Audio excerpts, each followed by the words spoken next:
안녕하셨어요. 시카고 김변입니다. 오늘은 이민법 중에 취업비자, 그러니까 가장 중요한 취업비자인 H-1B 비자의 최근 경향에 대해서 말씀드리도록 하겠습니다. 오늘 이 말씀을 드리게 된 제일 큰 이유는 이번 주에 대통령의 행정명령은 아니지만 이민국의 고위 관리가 나와서 새로운 지침을 발표했습니다. H-1B를 앞으로 더 강화해서 심사할 것이다.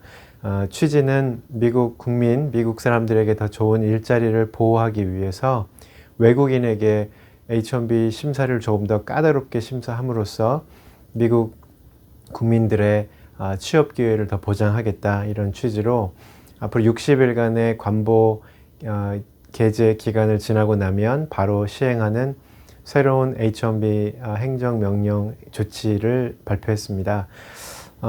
말씀드리게 되는 제일 중요한 이유는 사실 지금 선거가 불과 4주 정도 남았는데요.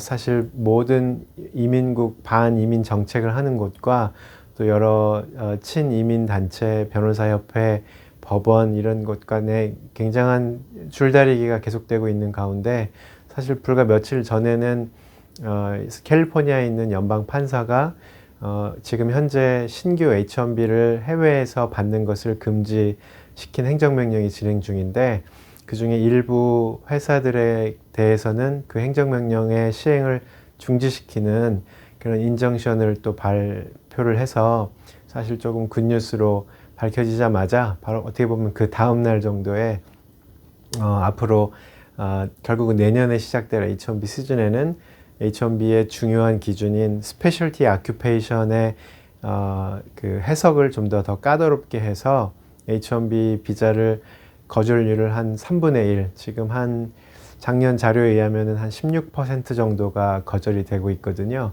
그 중에서 그걸 한 거의 2배로 늘려서 한 3명 중에 1명 정도는 H-1B가 거절되도록 하겠다, 그런 지침을 발표했습니다. 사실 그 기사가 이제 언론에 많이 공개가 되면서 새로운 어떤 내용이 추가가 된 것이 아닌가 염려하시는 문의가 있었는데요.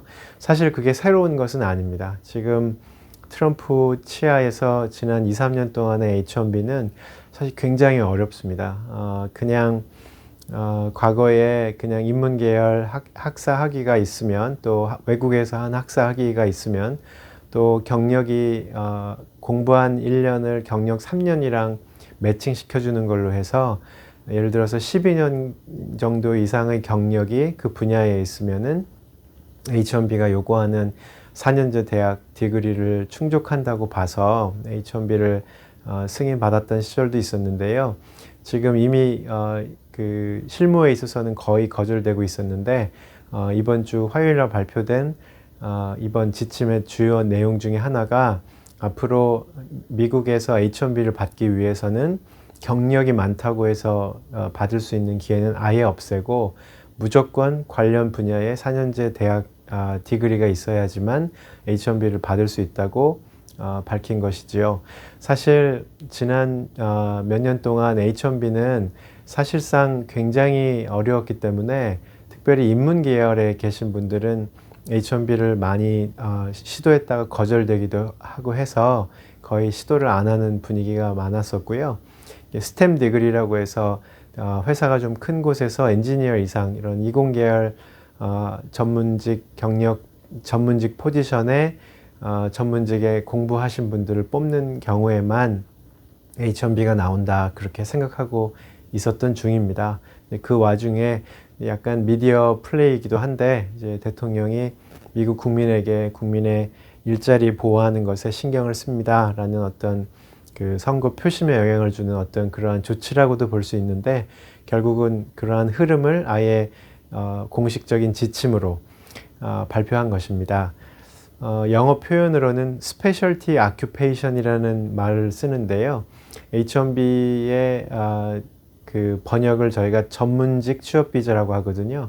그 전문직 취업비자를 스페셜티 아큐페이션이 그렇게 번역이 된 건데, 결국은 어떠한 일을 수행하기 위해서는 전문적인 일을 수행하기 위해서 꼭 미니멈으로 4년제 디그리를 졸업한 사람만 그 일을 할 수 있을 경우에만 H1B를 주고 있었기 때문에 사실은 예를 들면 뭐 의사, 변호사, 목사 이런 성직자 같은 그 프로페셔널 스쿨에서 디그리를 가지고 있는 요구하는 그런 포지션의 경우는 그게 거의 개런티가 되지만 사실 뭐 예를 들면 회계사나 뭐 이런 포지션들도 예를 들면 사실 거의 대부분의 포지션은 다 대졸자들이 채우지만 또 그 중에 아주 예외적으로는 경력이 많은 분들이 H1B랑 상관없이 그 회계사 일들을 수행하시는 부분들이 있기 때문에 만약에 그 인더스트리에서 일을 한 경력이 많은 분들을 뽑아서 H1B를 채우는 포지션이 있는 것이라면 이제는 더 이상 H1B를 안 주겠다는 거죠. 그래서 지금 사실상 조금 규모가 큰 회사에 엔지니어나 사이언티스트나 이런 포지션을 뽑는 경우에만 거의 나온다. 거의 그런 느낌입니다. 그래서 준비하실 때는 굉장히 조심하셔야 되고요.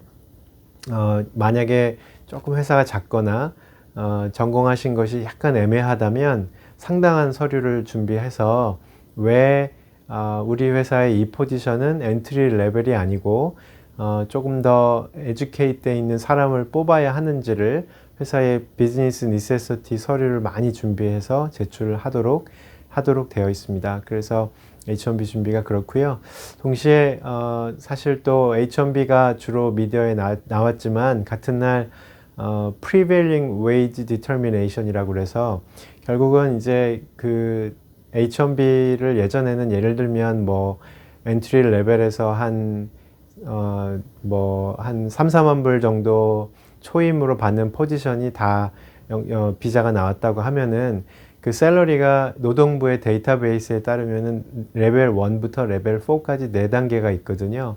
근데 지금 현재도 레벨 1 웨이지로 H1B를 넣으면은 거의 100% 거절이 됩니다. 그래서 실제로 좀 상당히 높은 연봉을 초임으로 주는 뭐 예를 들어서 뭐 실리콘밸리의 회사들이라면 전혀 염려할 것이 없지만 뭐 한인사회의 작은 회사에서 엔지니어를 뽑는데 실제로 미국 사람들이 받는 연봉보다는 조금 적은 연봉을 줘서 사람을 뽑으려고 하는 회사인 경우에는 만약에 실제로 그 어마운트를 샐러리를 준다고 약속을 하면 H1B가 거절됐습니다. 그래서 이 웨이지 자체도 조금 더 높은 샐러리를 줘야지만 H1B도 승인해주고 또 H1B 뿐만 아니라 결국 영주권을 진행할 때 취업 이민으로 가다 보면 이 Prevailing Wage Determination이라는 절차를 밟게 돼 있는데 그 절차를 밟을 때 금액이 낮으면 거절하겠다 이런 식으로 결국 외국인의 미국에서의 자리 잡는 것을 막으려고 하는 그러한 정책적인 판단이 그 밑에 깔려 있습니다. 그래서 앞으로 H1B 영주권을 할 때 앞으로 이 샐러리를 실제로 오퍼 샐러리보다는 조금 더 높게 포지션을 잡아야지만 비자나 영주권이 나오는 그런 행정명령이나 다름없는 것이기 때문에 실무에 있어서는 변호사님들과 신청하시는 분들이 상당히 조심스럽게 이 부분을 준비하셔야 되도록 그렇게 바뀌고 말았습니다. 12월 아마 초서부터는 이 행정명령, 이 지침이 이제 관보의 60일 기간을 끝내고 게시가 될 텐데요.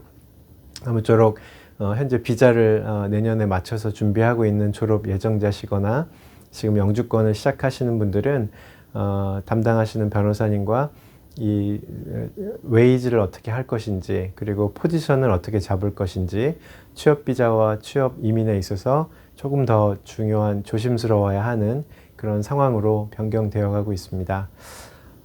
이제 뭐 11월 3일 선거가 이제 4주가 채 안 남았네요.